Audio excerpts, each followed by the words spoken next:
ఏంట్రా విషయం? నాకు పోస్టింగ్ ఆర్డర్ వచ్చింది. అలాగా? మన ఊళ్ళోనే నన్ను ఎస్ఐగా అపాయింట్ చేశారు. చాలా సంతోషంరా.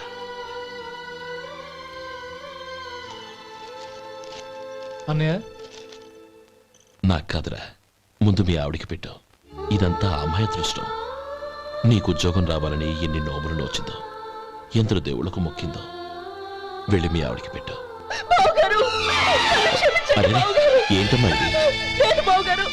నా మొహం చూస్తే ఎలాంటి పనైనా నాశనం అయిపోతుందని, నేను నష్ట జాతకురాలని మా నాన్న ఎప్పుడు అంటుండేవారు. అదే నా మనసులో నాటుకుపోయింది. ఆ రోజు మీరు కుంకుమ భరిని అడిగినప్పుడు శుభమా అంటూ పెళ్లి చేసుకోబోయే ఆ పిల్లకి నా చేతులతో కుంకుమ ఇచ్చానంటే ఎక్కడ శుభం జరుగుతుందోనని భయపడ్డానండి. అందుకేనండి మీరు బయటికి వెళ్తూ గొడుగు అడిగినా ఇవ్వకపోవడం, ఏదో రాకపోవడం. అంతేగాని నా బతుకులో వెలుగు నింపిన మిమ్మల్ని అవమానించేంత దుర్మార్గురాలి కాదండి. ఏంటమ్మా ఇది?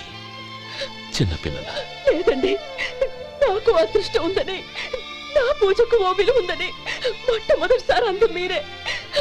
ఈ క్షణమే నా ప్రాణాలు పోయినా పర్వాలేదు బావగారు, ఆ ఒక్క మాట చాలు. ఊరుకో.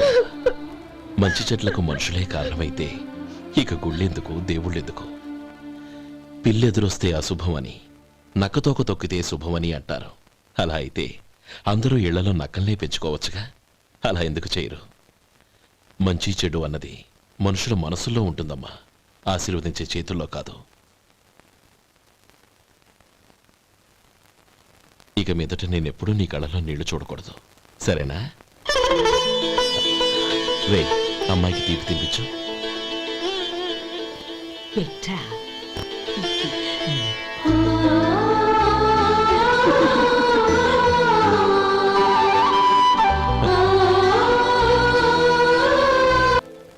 మధు, చిన్నప్పుడు నేను ఒక్కడనే కష్టపడుతున్నానని, నాకు సాయంగా ఉండాలని చదువు అవ్వలేదన్న వంకతో చదువు మానేశావు.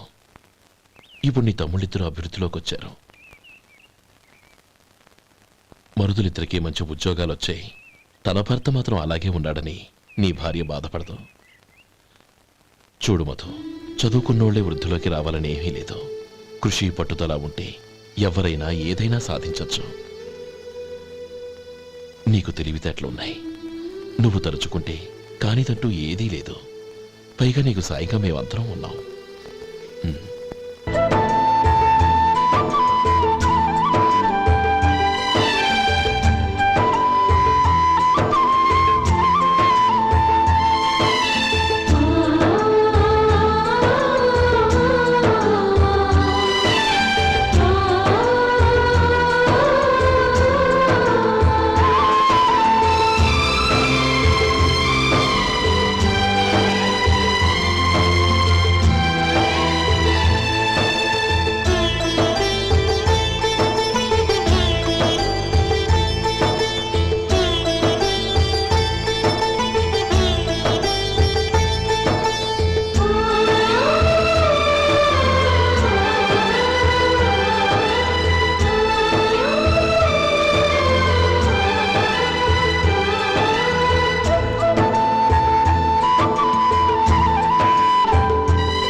బాబు రా. నమస్కారం అండి.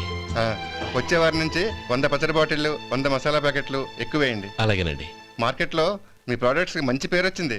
చాలా సంతోషం అండి. వస్తానండి. Best of luck.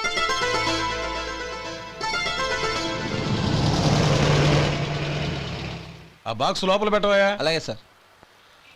ఇక మీద మీ ఆర్డర్లు సగం వేయండి, సరిపోతుంది. అదేంటండి? మీ పచ్చళ్ళు అమ్ముడుపోక చాలా స్టాక్ అలాగే ఉండిపోయింది. ఇప్పుడు అందరూ రుచి పచ్చళ్ళు, రుచి మసాలానే అడుగుతున్నారు. మా నల్లుడి గురించి తక్కువగా అంచనా వేశారు కదా, ఇప్పుడేమంటారు? ఎలాగైతేనే అతను వృద్ధిలోకి వస్తే చాలు. వాళ్ళు బాగుంటే నాకు సంతోషమేగా. ఎవడ్రా వాడు? ఇన్నాళ్ళుగా వ్యాపారం చేస్తున్నాను, నిన్నగాక మొన్న వచ్చినోడు వాడు నాకు పోటీయా? వాణ్ణి పెరగనివ్వకూడదు. వాణ్ణి ఇక్కడికి రప్పించండి, నేను మాట్లాడతాను.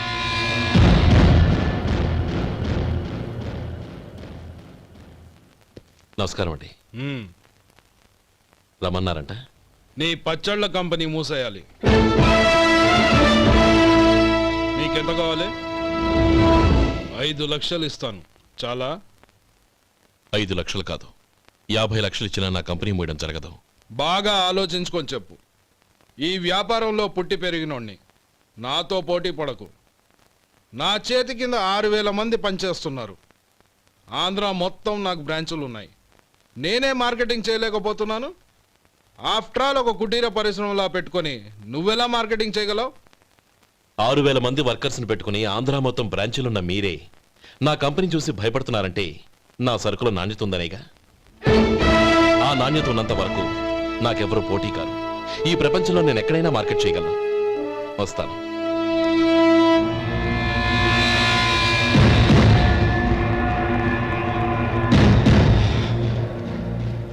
ఇక్కడ ఏం లేదండి. ఇక్కడ ఏం లేదండి. ఇప్పుడు ఊపిరి పీల్చి బిగబట్టు. నెమ్మదిగా వదిలి. ఓకే, లే. నెమ్మదిగా ఇలా వచ్చి కూర్చో. ఏం లేదు, మామూలు కడుపు నొప్పే. ఈ టాబ్లెట్స్ 3 రోజులు వాడు. ఎలా వాడాలో ఇందులో రాశాను. Token number 29. ఏమన్నారయ్యా? టౌన్ డాక్టర్ భయపెట్టేశాడు, ఆపరేషన్ అది ఇదని. కానీ ఈ డాక్టర్ బాబు ఏమీ లేదని చెప్పాడు. అలాగా? ఈ బాబు 10 కాలాల పాటు చల్లగా ఉండాల.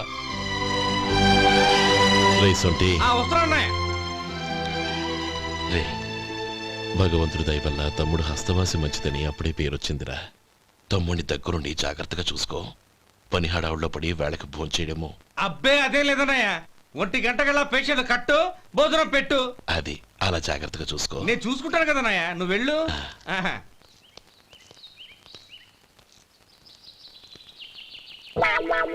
అయ్యో, ఏంటయ్యా ఉంటున్నాడా ఈ దెబ్బలు? ఏదైనా యాక్సిడెంటా? అదేం కాదండి, మరి గోరు కొరికినందుకు ఎలక్ట్రిక్ స్తంభానికి కట్టేసి ఇలా రక్తం వచ్చేలా కొట్టారండి. ఊరు కురికినందుకు ఎలక్ట్రిక్ స్తంభాన్ని కట్టేసి ఇంతలా కొడతారా? వాళ్ళు అసలు మనుషులా రాక్షసులా? చాలా థ్యాంక్స్ అండి. కనీసం మీరైనా అర్థం చేసుకున్నారు. వాళ్ళు అర్థం చేసుకోలేదండి.